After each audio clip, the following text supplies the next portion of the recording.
Good morning, viewers. I'm Talita Yuranastion from 41 Morning News, bringing you the latest news for today.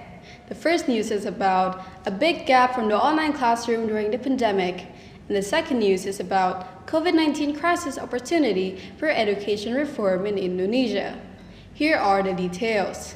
The coronavirus pandemic has forced hundreds of millions of children across the world to either adopt learning from home or drop out of school altogether. As the disease worsened, a big gap between the rich and the poor. Many Indonesians have found it difficult to participate in online learning due to unequal access to technology and internet connectivity. Jakarta-based newspaper journalist Agnes Theodora, together with 12 other reporters, has given more than 400 used smartphones and data packages from donors to hundreds of underprivileged families in Indonesia.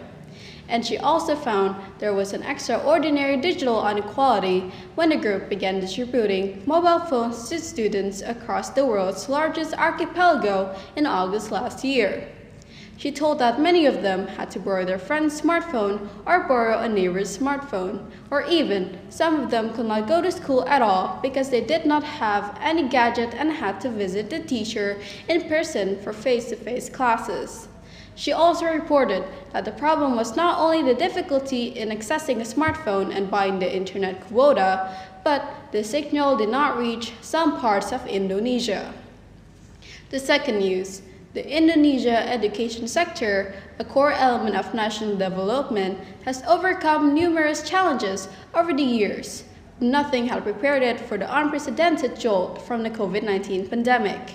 As it is the case with many other countries around the globe, Indonesia has been scrambling since earlier this year to ensure that the education system remains functional, albeit with necessary compromises to adjust to the current situation, such as replacing conventional face-to-face learning with online classes.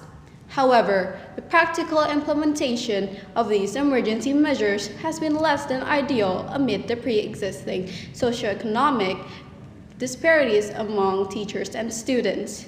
The Minister of Education and Culture, Nadiem Makarim, has said the government already devised a new education roadmap to realize President Joko Widodo's vision to make Indonesia a developed country in 2045 prior to the pandemic, which would entail a systemic reform that was expected to transform the widely accepted notion of a curriculum, as well as to improve the quality of teachers.